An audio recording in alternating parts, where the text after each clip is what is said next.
बिस्मिल्लाहिर्रहमानिर्रहीम। अस्सलाम वालेकुम नाज़रीन, आप यूट्यूब चैनल देख रहे हैं। मैं इमरान खान हूँ। देखिए, जिस दिन 27वीं आईनी तरमीम हुई थी उसी दिन हमें इस बात का अंदाजा हो गया था कि अब ये एक नई मुद्दत मुलाजमत देंगे आर्मी चीफ को, और जब 5 साल के लिए नई मुद्दत मुलाजमत देंगे तो फिर इन्हें एक नया नोटिफिकेशन भी करना पड़ेगा, और इसकी गवाही राणा सनाउल्लाह साहब ने दी थी। लेकिन पहले देख लें कि अभी जो तज्जियाकार हैं उनके जरिए से किस किस्म के मौक़िफ़ दिलवाए जा रहे हैं जनाब के 26वीं आईनी तरमीम और फिर जो 27वीं आईनी तरमीम बाद में हुई, इसके मुताबिक ये दावा किया जा रहा है कि जनाब ज़रूरी नहीं है और आर्मी चीफ नोटिफिकेशन की जरूरत नहीं। 27वीं तरमीम के तहत चीफ ऑफ डिफेंस फोर्सेज और आर्मी चीफ के ओहदे 2030 तक साथ चलेंगे। यानी टेक्निकल रीजन निकाल के ये साबित किया जा रहा है कि किसी नोटिफिकेशन की जरूरत नहीं है। और आसिम मुनीर साहब इस वक्त पाकिस्तान के आर्मी चीफ, फील्ड मार्शल, सारा कुछ वही है, चीफ ऑफ डिफेंस फोर्सेज वो भी वही है। तो अब ये एक बयानिया जारी किया गया। इसका रीजन आप समझ सकते हैं कि ये बयानिया क्यों जारी किया गया। इसलिए कि नोटिफिकेशन अभी तक हाथ में नहीं आया, लेकिन 2 वफाकी वज़रा इसे कंफर्म कर चुके हैं। एक कंफर्म कर चुके हैं ख्वाजा आसिफ, जिन्होंने ये ट्वीट करते हुए कहा कि नोटिफिकेशन आ जाएगा, शहबाज शरीफ साहब पाकिस्तान आएंगे, अमल शुरू हो गया है, नोटिफिकेशन आ जाएगा, क्यास आराइयों से गुरेज किया जाए। लेकिन ख्वाजा साहब ने यह कंफर्म नहीं किया कि नोटिफिकेशन किसके लिए किया जाएगा या वो कौन शख्स होगा जिसको नोटिफाई किया जाएगा। लेकिन ख्वाजा साहब ने ये कंफर्म कर दिया कि नोटिफिकेशन की जरूरत है। तो ये जो लोग कह रहे थे कि नोटिफिकेशन नहीं चाहिए, उसका जवाब तो ये है। फिर राणा सनाउल्लाह साहब का एक स्टेटमेंट है और ये हमें यहां पे याद रखना चाहिए। राणा सनाउल्लाह साहब ने 13 नवंबर को, जब ये 27वीं आईनी तरमीम हुई, तो उन्होंने नदीम मलिक साहब के प्रोग्राम में कहा था कि चीफ ऑफ डिफेंस फोर्सेस का ओहदा नया है और 5 साल के लिए है, इसलिए इसका नोटिफिकेशन फ्रेश और 1-2 दिन में हो जाएगा। लेकिन यह नोटिफिकेशन आज के दिन तक नहीं हुआ। ये तो राणा सनाउल्लाह साहब ने कहा था और किसी ने नहीं कहा। और राणा सनाउल्लाह साहब साबिक लॉ मिनिस्टर हैं और वो जितना कुछ जानते हैं, यानी इन मामलात में वज़ीर दाखिला भी रहे हैं, वो पंजाब में लॉ मिनिस्टर भी रहे हैं वो, और वो कानून के तालिब इल्म है, कानून को अच्छी तरह जानते भी हैं और लेजिस्लेचर भी हैं और किचन कैबिनेट का हिस्सा है शरीफ खानदान की। तो राणा साहब ने तो ये कहा था 13 नवंबर को, और आज क्या तारीख है? आज 1 दिसंबर हो चुका है। 28 नवंबर की रात 12 बजे आर्मी चीफ की मुद्दत मुलाजमत खत्म हो गई थी। अगर तो नया नोटिफिकेशन चाहिए तो अब 3 दिन हो गए हैं, कोई आर्मी चीफ नहीं है। तीसरा दिन शुरू है, कोई आर्मी चीफ नहीं है, ना 29 को, ना 30 को और ना आज 1 को। अब ये नोटिफिकेशन रुका क्यों हुआ, ये है बड़ा सवाल। देखिए, पाकिस्तान का जो सबसे इंपॉर्टेंट इवेंट होता है ना, वो आर्मी चीफ की तैनाती, तकर्री या एक्सटेंशन होता है। बाकी सारे काम पाकिस्तान में सानवी नौयत के हैं। पाकिस्तान का जो सबसे अहम इवेंट होता है या सबसे अहम कोई नोटिफिकेशन होता है वो आर्मी चीफ की तकर्री होता है, जिसमें पाकिस्तान के स्याह और सफेद का मालिक एक बावर्दी शख्स को बना दिया जाता है 3 साल के लिए, और अब ये काम शायद 5 साल के लिए होगा। ये सबसे इंपॉर्टेंट दिन होता है, बाकी सारे दिन फारग होते हैं। यानी इंडिया के साथ झड़प हो गई, जंग हो गई, छोटी बात है। 9 मई हो गया पाकिस्तान में, छोटी बात है। किसी वजीर आजम को साबिक को जेल में डाल दिया, छोटी बात है। किसी साबिक वजीर आजम को फांसी दे दी, छोटी बात है। पाकिस्तान में जो बड़ी बात होती है, जो इंपॉर्टेंट दिन होता है, वो आर्मी चीफ की तकर्री का दिन होता है या आर्मी चीफ की एक्सटेंशन का दिन होता है। ये बहुत इंपॉर्टेंट होता है। इतने इंपॉर्टेंट दिन को शहबाज शरीफ अवॉइड करके बहरीन से बरतानिया क्यों चले गए और वहां जाकर अपने क्याम को बढ़ा क्यों दिया? कुछ लोग दावा कर रहे हैं कि शायद ख्वाजा आसिफ भी पाकिस्तान में नहीं है, वज़ीर दिफा। लेकिन शहबाज शरीफ साहब बैरून मुल्क क्यों चले गए? बहरीन से बरतानिया जाने का क्या तुक बनता है? अगर आप नक्शा देखें ना, तो पाकिस्तान से बहरीन आता है और उसके बाद तकरीबन 7 घंटे बाद, एक लंबी फ्लाइट के बाद 7-8 घंटे की, फिर बरतानिया आता है। यानी रास्ते में तो है नहीं। हाँ, ये समझ आती है कि शहबाज शरीफ अमेरिका गए और वापसी में बरतानिया रुक गए, ये तो बात समझ आती है। लेकिन शहबाज शरीफ बहरीन गए थे, जहां से पाकिस्तान चंद घंटे की मुसाफत पे, 2-2.5 घंटे। लेकिन शहबाज शरीफ साहब बहरीन से बरतानिया चले गए और यह भी नहीं बताया कि वो बीमार है। फिर एक ट्वीट भी कर रहे हैं अपनी भतीजी की तारीफ में, और भतीजी आगे से जवाब भी दे रही है, मरियम नवाज। तो इससे वो ये भी बता रहे हैं कि वो एक्टिव हैं, चीजों को देख रहे हैं, सोए हुए नहीं है। और कोई कमर दर्द, टांग दर्द, सर दर्द, पेट दर्द, कोई ऐसा बहाना भी नहीं है। यानी शहबाज शरीफ साहब इस बात में बड़े माहिर हैं। जब भी उनके ऊपर केसेस बनते थे, बीमार हो जाते थे, वो कमर में उनके दर्द निकल आती थी और वो अस्पतालों में दाखिल हो जाते थे। शहबाज शरीफ, नवाज शरीफ, वो इन चीजों के माहिर हैं। जैसे उन पे मुश्किल वक्त आता है, वो अस्पतालों में पहुंच जाते हैं। जैसे ही उन्हें अदालत बुलाती है, वो कह रहे जी हमें कोरोना वायरस हो गया, हम अदालत में पेश नहीं हो सकते। ये बार बार हमने देखा है।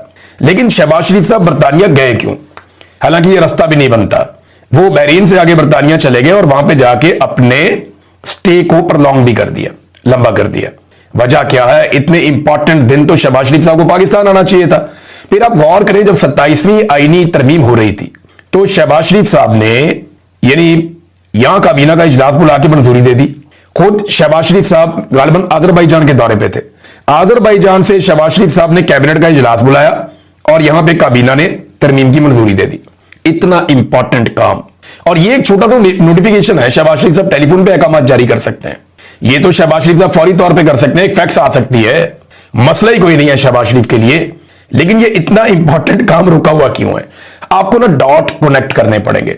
यानी मैं आपको सच बताऊं तो पाकिस्तान के किसी सहाफी के पास कोई सॉलिड न्यूज नहीं है। सारे लोग टामक टोइयां कर रहे हैं, कोई ये कहानी सुनाता है, कोई ये कहानी सुनाता है। एक बंदरबांट तो ओहदों की लगी हुई है ना इस वक्त मिलिट्री एस्टेब्लिशमेंट के अंदर या फौजी क्यादत के अंदर, एक रस्साकशी ओहदों की चल रही है। क्योंकि कुछ ओहदे जो हैं वो खाली हैं। चीफ ऑफ डिफेंस स्टाफ का ओहदा है, स्ट्रेटेजिक कमांड का ओहदा है, आईएसआई चीफ का ओहदा है, ये भी किसी ना किसी ने लेना ही है। फिर वाइस चीफ का ओहदा है, ये भी किसी ना किसी ने लेना ही है। तो ओहदों के लिए खैंचातानी तो चल रही है। ये पहले आपको नजर नहीं आती थी, लेकिन जनरल बाजवा के दौर से ऐसी बरकत पड़ी है कि ये सारी चीजें अब आपको नजर भी आती हैं और बाहर भी आती हैं। और ये सारा कुछ कभी ख्वाजा आसिफ ने बताया, कभी जो है वो इरफान सिद्दीकी साहब मरहूम उन्होंने बताया, कभी जनाब किसी और सियासतदान ने बताया, कभी यानी हर कोई बताता रहा अपने अपने तौर पे कि जनाब ये किस तरह से बंदर बांट कर रहे थे और कैसे खैंचातानी ओहदों के लिए हो रही थी। ये सिलसिला जनरल बाजवा ने शुरू किया। आसिम मुनीर साहब के दौर में भी अभी ये तसलसल चल रहा है कि ओहदों के लिए फौज के अंदर बहुत ज्यादा तकोदो होती है, बड़ी खैंचातानी होती है। ऐसा नहीं है कि ये बिल्कुल एक डिसिप्लिन के साथ चलते हैं। ये अब वो वाला पोल खुल चुका है। अब मामला आ जाए जनाब वापस, डॉट आपको कनेक्ट करने पड़ेंगे। किसी के पास कोई खबर नहीं है कि एक्चुअली हुआ क्या है। हमारे पास सबके पास क्लूज हैं और उसकी बुनियाद के ऊपर हम अपनी राय कायम कर रहे हैं। अब अलग अलग सोर्सेज से अलग अलग चीजें आई, मैं आपके सामने रख देता हूं। नंबर एक, 3 किस्म की बातें हो रही।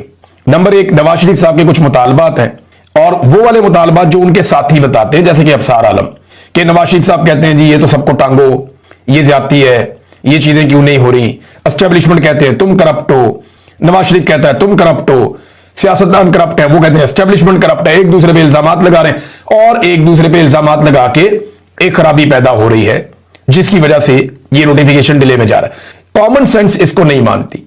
देखिए, जब फौज लेकर आई थी ना नवाज शरीफ को और जरदारी को, तो उन्हें तब पता था कि इन्होंने पानामा भी किया हुआ, कारनामा भी किया हुआ। उन्हें पता था कि जाली अकाउंट्स वाले केसेस क्या है। फौज को अच्छी तरह पता था कि ये जो सियासी क्यादत है ये करप्ट है। एक एक केस को उन्होंने पढ़ा हुआ था, एक एक फाइल का उन्हें ब्रीफिंग दी गई हुई थी। और जितना उनका दिमाग होता है उतना ही पढ़ता है उन्होंने। लेकिन जो पढ़े लिखे लोग हैं उन्होंने इनको बताया था कि जनाब ये इंतहाई दर्जे के करप्ट है, इन्होंने बेईमानी की हुई है, इन्होंने कौम का अरबों रुपया डकारा हुआ है और इनके पास कोई जवाब नहीं है। तो फौज जब इनको लेकर आ रही थी तभी फौज को पता था ये करप्ट है, तो करप्शन के ऊपर तो कोई लड़ाई है नहीं और ये नकम्मे भी है, ये भी फौज को पता था, तभी तो फौज इनको लेकर आई।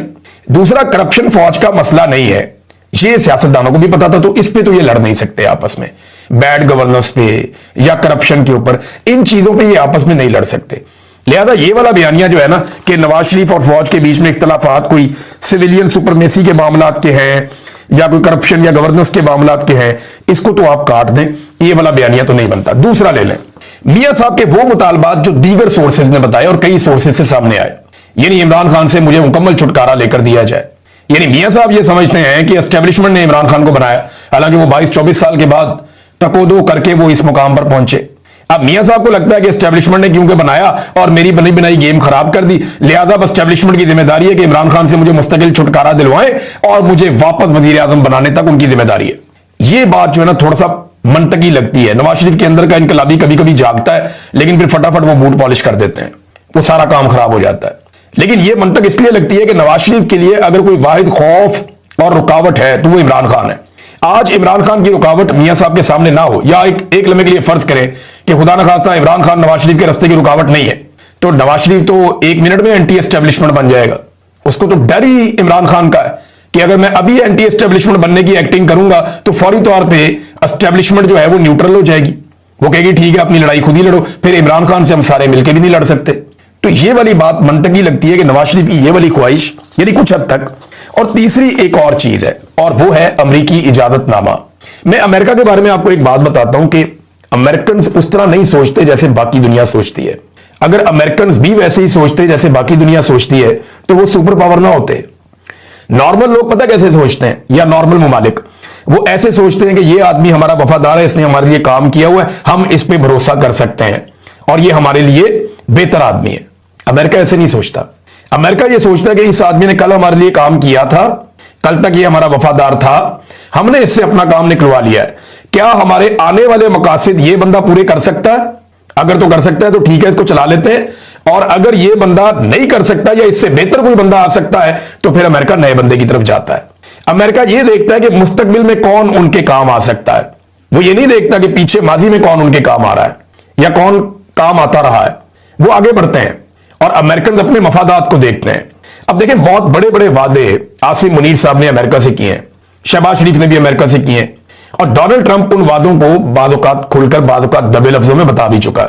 और वो कहते हैं जी, पहले दिन से ये लोग कहते हैं हम तो आपके साथ हैं, इसराइल के मामले में या जो गजा का मामला है इसके ऊपर या दीगर मामलात में। इन्होंने सबसे पहले कहा जी डोनाल्ड ट्रंप को आप नोबेल पीस प्राइज भी दें अमन का, मादनियात उनको इन्होंने ऑफर कर दी, अफगानिस्तान उन्होंने इनको ऑफर कर दिया, हर चीज हर तरह की फैसिलिटी ये उनको ऑफर कर रहे हैं।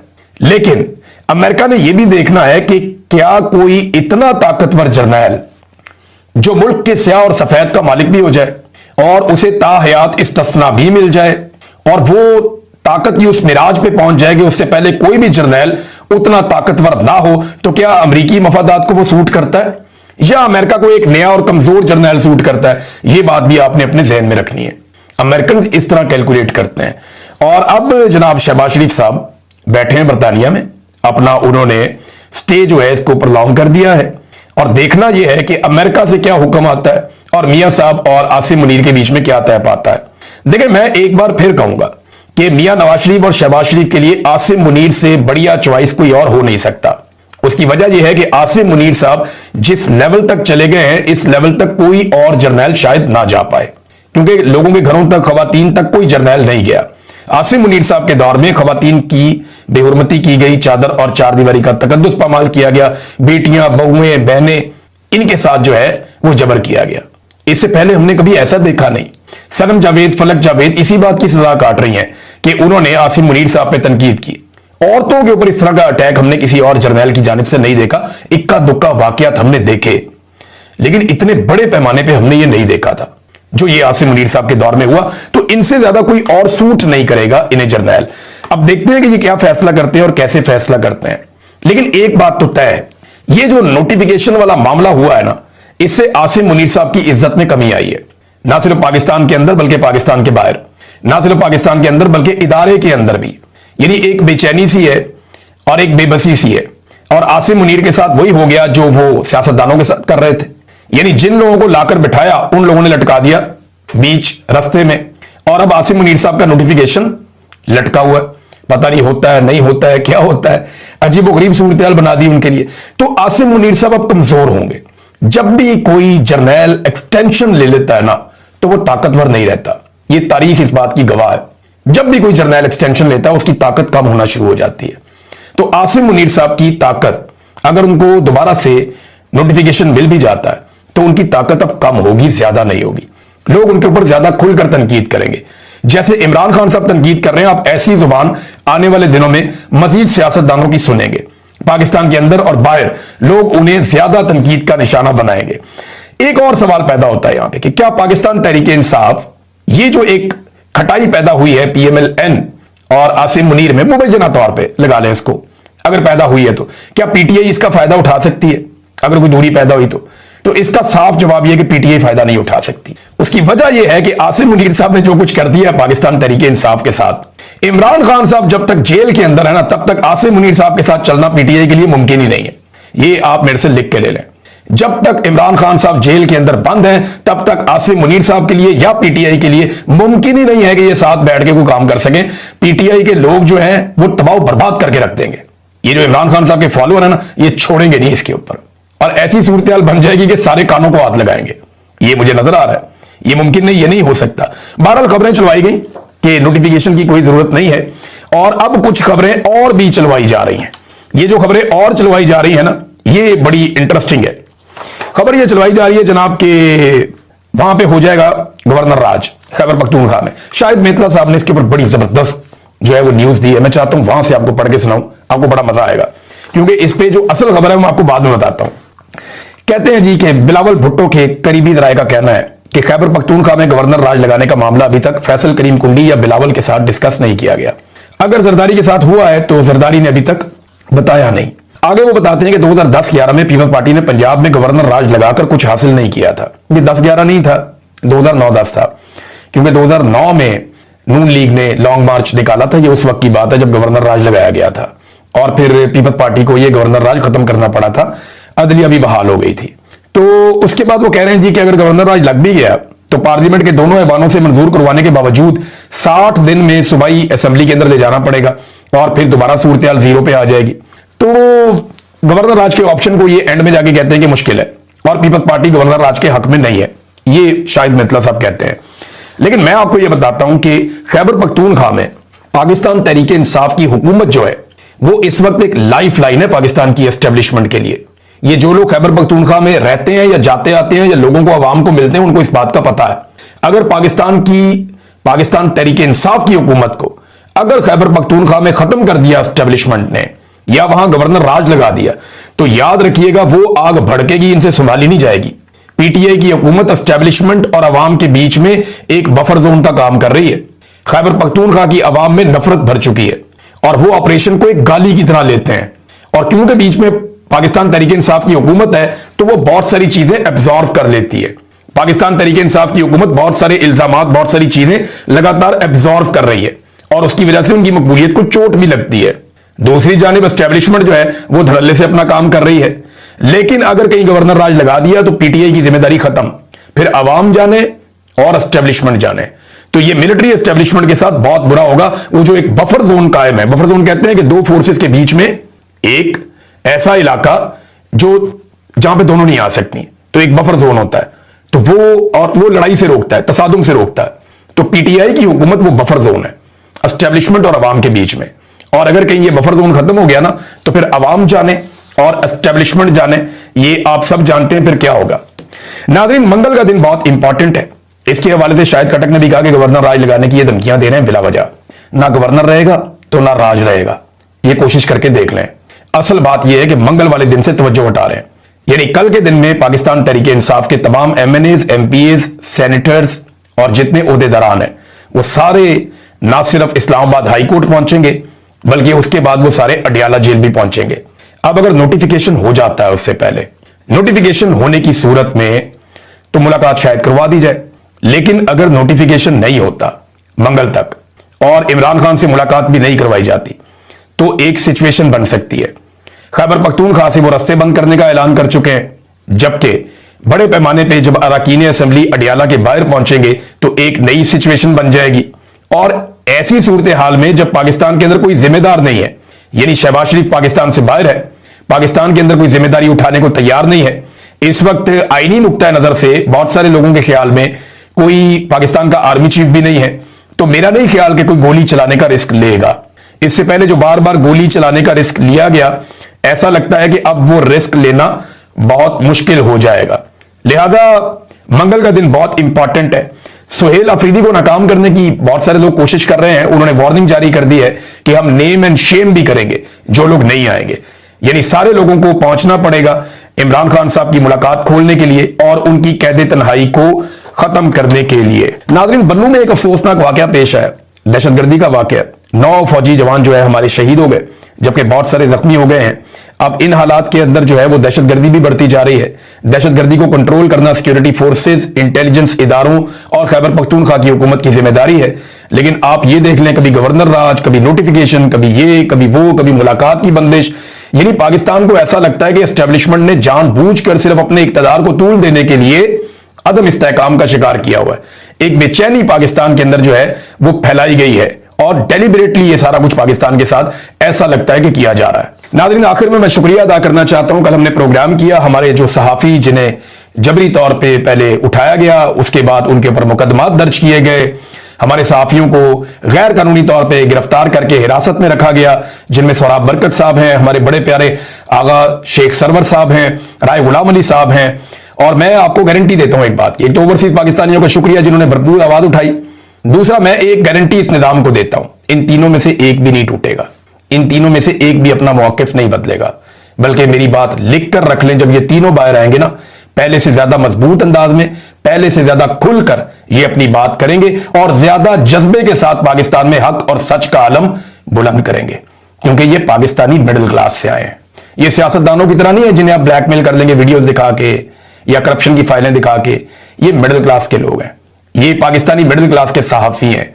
ये मार खा लेंगे लेकिन पाकिस्तान के साथ खड़े रहेंगे, हक और सच के साथ खड़े रहेंगे। मैं आपको गारंटी देता हूं, ये तीनों जब बाहर आएंगे तो आप देख लीजिएगा।